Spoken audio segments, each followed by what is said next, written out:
I took a few steps and suddenly spotted a detached human arm. In fact, it wasn't even detached. More like it had been torn off. Masha peered out from behind my shoulder and screamed in terror straight away. "Don't look!" She burst into tears and rushed into Olga Dmitrievna's arms. I made a considerable effort. I had to look behind the tree to ensure that it was indeed Slavia. Body parts were lying there. An arm, a leg, ruptured in several places, a piece of flesh from the chest, a head with hair clotted with blood, and deeply sunken glassy eyes. I felt like vomiting and instinctively averted my gaze.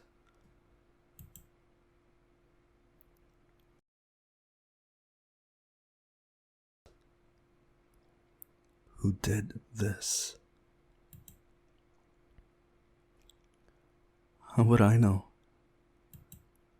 Said Olga Dmitrievna in surprisingly stone-cold voice.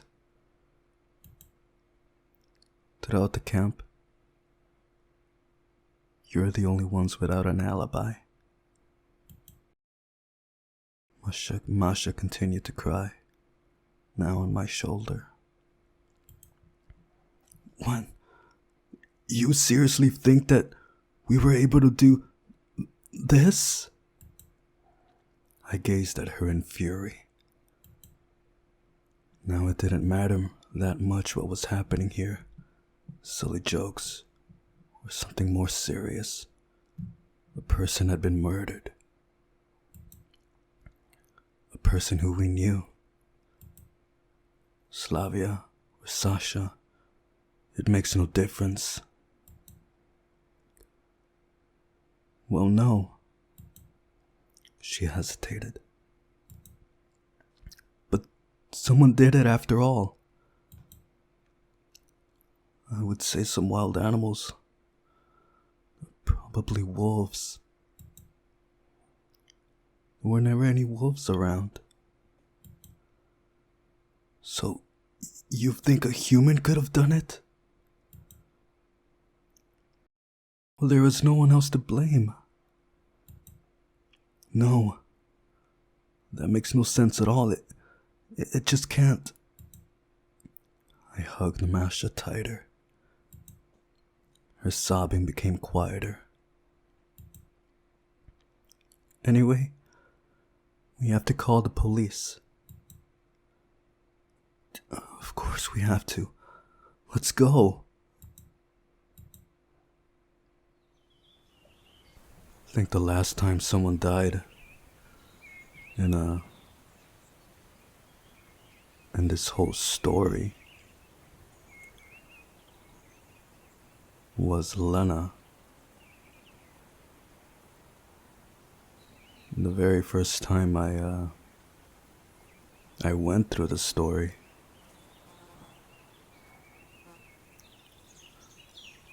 Lena's death, however, was a suicide. And Slavia's wounds were definitely not self-inflicted. The district center is pretty far from the camp. The police won't get here anytime soon. Night was falling. I was sitting at the square and watching the sunset. Masha was sleeping in Olga Dmitrievna's cabin. It all shocked her much more than us. For many reasons. There were two main questions in my mind. First, what is happening here? Second, who murdered Slavia? Or Sasha? Anyway, who's the murderer? first one could be postponed for the time being, but I still had no clue how to deal with the second one. Despite all the confusion, the conclusion of her being savaged by wild beasts seemed to be the most reasonable explanation. I don't care if there are any wolves here or not. It could even be a bear or a badger, but certainly not a human. No one would be able to do something like that without additional tools. And the type of wounds made it clear that the unfortunate victim had been dismembered with bare hands or paws. Though it's true enough that an enraged human can gain nearly superhuman strength. But of all the people gathered here, who would be able to do something like that? Router? Lena? Maybe Olga Dmitrievna herself? No, that's stupid. But even so, there were many children apart from them in the canteen and at the square. But am I really going to interrogate every single one of them? That's a job for the police. Then, what's there to be afraid of? Maybe I'm not afraid for myself, but for Masha. Right. I need to check how she's doing. I was just about to get up when suddenly I sensed someone's presence. I looked back and saw Lena. Oh, I didn't want to scare you. It's okay. Can I sit here? Yes, sit down, please. She fixed her skirt with a neat move, sat down, and started staring at the sunset. How sad this all is. Yeah, not much to rejoice about. What do you think? Who could have done that? How should I know? Certainly not me. No, it's not like I suspect you or anything. She began waving her hands in a funny manner. Well, thanks for that. I smirked sadly. That must have been done by a very cruel, very evil person. Well, not necessarily. Lana glanced at me in confusion. Maybe it was a one-off delusion. After all, in everyday life, maniacs can be the nicest of people. So, you were saying that? Her eyes widened, and her jaw dropped a little. That it could have been done by any one of us? Well, I'm not asserting that. That's for sure.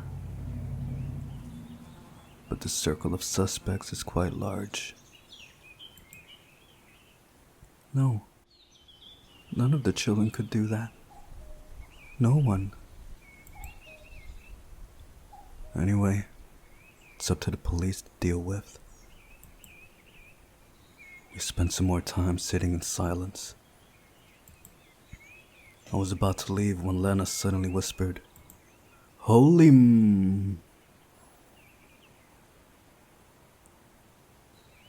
Or could You. What? An unnatural grin appeared on her face. A devil's grin. So I thought. Could you have murdered Slavia?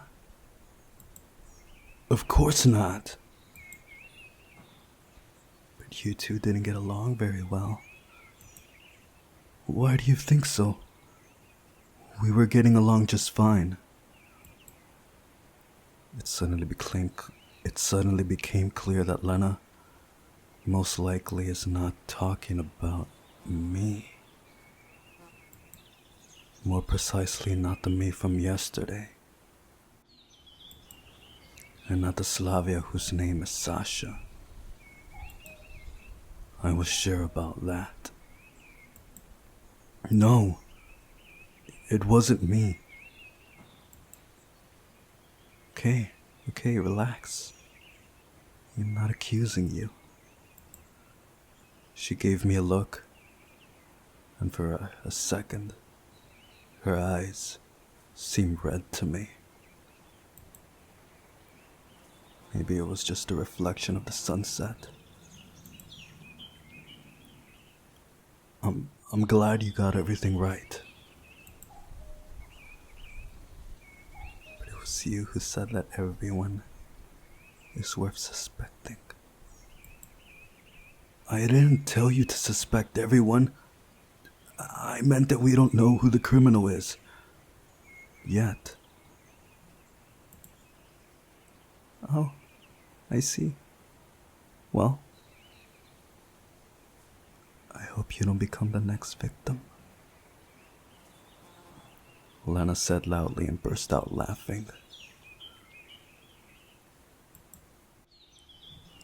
And the way she did it gave me the creeps. Okay, it's time to go. She got up and swiftly left the square.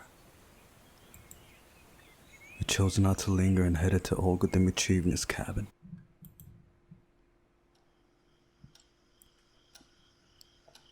Well, everything about that exchange was weird.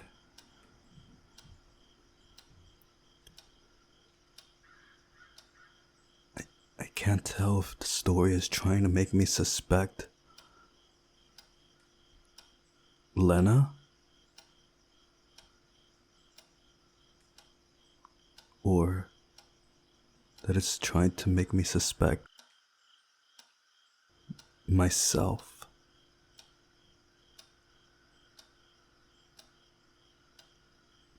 Either way, that was quite the frightening look on her face. It was now completely dark. Masha was still sleeping, so I decided not to wake her and quietly climbed in next to her. Our director, or the camp leader as the local residents kept referring to her, was still nowhere to be seen. If she enters now, it will all get very uncomfortable. Well, it might, at the very least. Anyway, who cares? The person has been murdered. It's not the time for such trifles. And anyway, we still have to find out what's going on. Why does everyone keep acting like they are pioneers? It seems to me that until it becomes clear who the real criminal is, this whole ridiculous carnival won't stop. The real question was, what is the cause? And what is the effect? Either everyone keeps pretending because Slavia was murdered. I still couldn't accept that Sasha was the victim, so I've kept telling myself that it was indeed Slavia. Or Slavia was killed because everyone keeps pretending. Damn it. I got lost entirely, and such brainstorming is not going to get me anywhere. door creaked faintly. Cautiously, I rose on my elbows a bit and peered into the darkness. A few torturous moments passed, but ultimately no one came in. Well, I guess it's no use to just lie down and wait.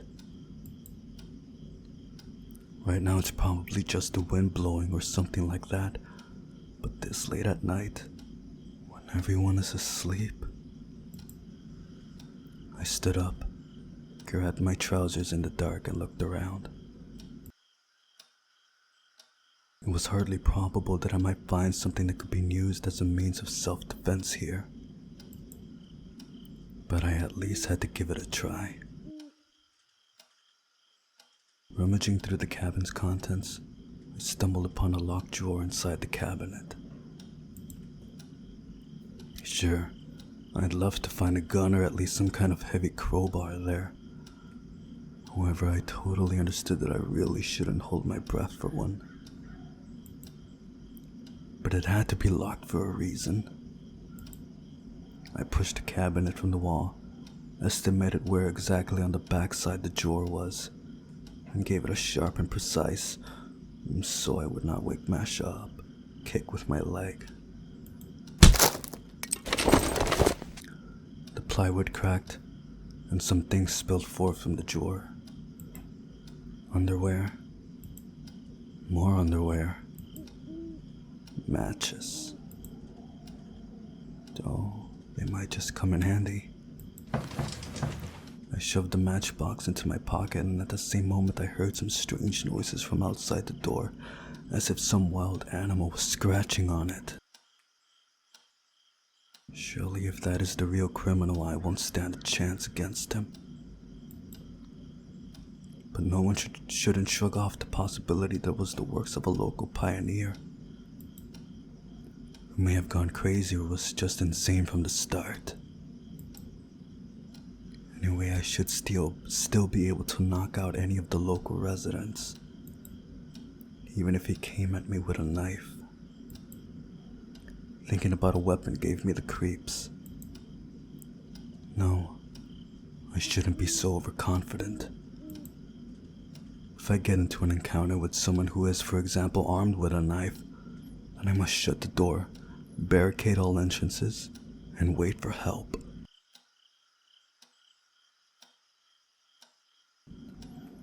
You probably couldn't get hold of a firearm here. Although, the door creaked once more and opened up about an inch. I closed my eyes for a second and violently pulled it open, gathering all my strength. Oh! I heard a choked scream and saw Elisa's spread eagle on the doorstep. Oh, it's just you. I heaved a sigh of relief. Don't scare people like that. Want to give me a heart attack? She got up, dusted her clothes off slowly, and glanced at me guiltily. I'm sorry. It's fine, it's just... It could be dangerous to walk alone around the camp during the night. What with all the stuff that's happening. I stopped short. Happening implies an ongoing process. As if something was still going to happen. I mean, happened. That's why I came. Elisa was looking at the ground and trembling slightly. It's already late, but Uliana is still nowhere to be seen. She raised her eyes to me, and I saw tears running down her cheeks. Where could she have gone? It wasn't like I was really concerned, but I asked because I felt that I had to calm the situation. It was perfectly clear that there's absolutely nothing to do in this camp at night. If there's electricity available, then everyone watches movies on their laptops. If not, then they just read books by candlelight. Wandering around the moon shouldn't be on that list. I don't know. Okay, let's think through it without any fuss. I walked over to the table and picked up the clock. It's midnight. Sure, everyone should be already at their cabins by this time. A scary thought suddenly flashed through my mind. Where's Olga Dmitrievna? I hadn't thought of that. Let's go outside and talk there. Don't want us to wake up Miku.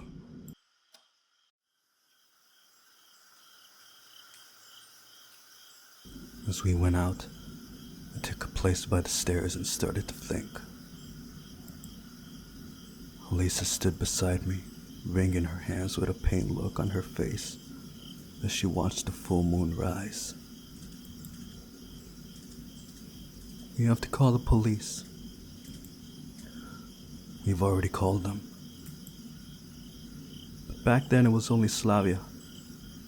Now it's also Uliana. And Olga Dmitrievna. Have you seen her? No. But what is she too? Elisa burst into tears. We still don't know anything, but nevertheless, it's clear that something's going on here. Even if they're not just pretending to be pioneers and something really has happened to the world. Right now I could have quite a good chance of departing from it without getting any answers for my questions. So I have to focus on survival. Survival.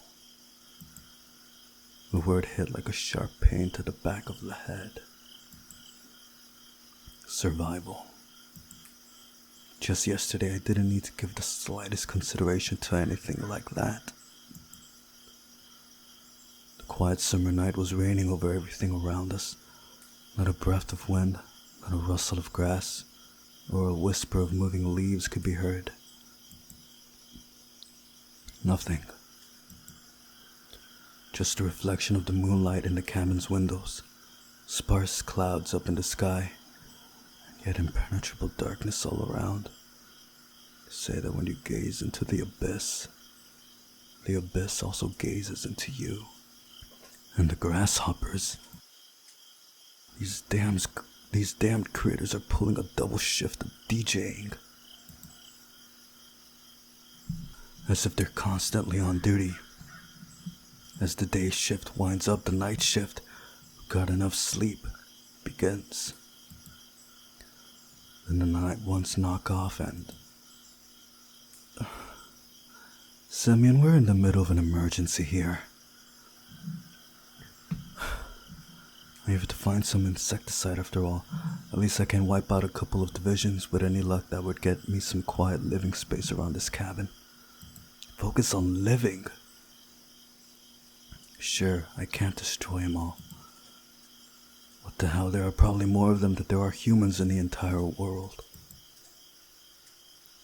Can you hear it? Elisa sat down and huddled up against me. Her entire body was trembling. What? I strained my ears. It seemed that somebody was slowly walking down the path to our cabin. I couldn't make anything out in the dark, but the steps grew more and more audible with every second. Okay, don't sweat it. He won't dare to attack the two of us.